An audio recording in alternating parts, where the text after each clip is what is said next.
sa love scene na yan.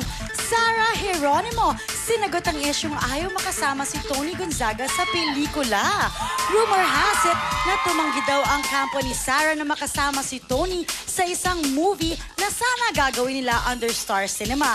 Pero sa recent press con ni Sarah para sa kanyang latest endorsement, sinagot ng box office queen ang isyong ito. And here's Sarah's big reveal. Naku, so untrue. Bakit naman po namin hindi ko gusto yung makatrabaho si Miss Tony Gonzaga? Napakabait na tao, ni Miss Tony. Napaka-professional. Napakababaw naman yung ano na yun. Good afternoon, mga kapamilya! Good afternoon, everyone. Good afternoon, Luis. Good afternoon, Tetoy. I miss you. We missed you. We super miss you! I miss you, Bianca. Yes, pinagtataka kayo na sa Araneta po kami ngayon. Oo. Thank you so much sa talaga. ating live studio audience. Grabe yung energy nila. Mga taga Batangas, State University, hello. Maraming salamat for being here. At ang mga fans ng Boys Over Flowers. Hey!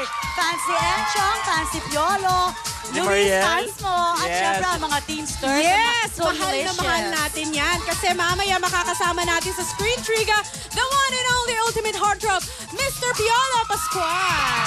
Pero bago ang lahat, gusto Oh. na natin i-clarify, bago pa to umabot sa Senado, ano ba yung issue talaga sa inyo ni Sarah? Alam mo, nakakatawa. But before anything else, bago nyo i-clarify yan, i-clarify ko na galing ako sa clinic. sige.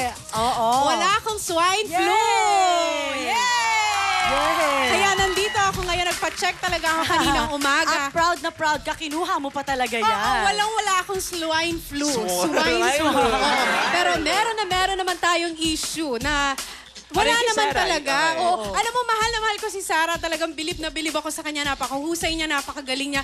And kahit sino siguro ma-honor na makatrabaho siya. It just so happens na siguro dahil iba yung management niya, she's handled by With Viva. Viva. Ako naman, I'm handled by Mommy Pinty. Yes! The Pinty Mami Gonzaga Pinty. Corporation. Oo. Nasa States pa siya. Okay lang yun. Oo.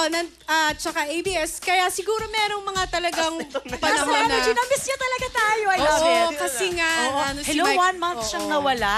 Dapat Oo. lang. Tsaka Parang na-depress ako kailan nung lang. nandun ako sa States kasi wala na si Michael Jackson. Anyway, so ayun, baka siguro talaga hindi lang nagkatugma yung schedule. Who knows? Malay mo, At saka matuloy feeling din ko yun. si Siren has nothing against you. Kasi parang si Siren wouldn't even hurt a fly, Yes. di ba? Oo So, naman. napakabait niya. Yes. Talagang, I choose not to believe. Talagang I choose not to believe. Okay, so now it's clear at si Bianca na-interview si Mr. Jericho Rosales at Mamaya makakasama mo si Enchong D. sa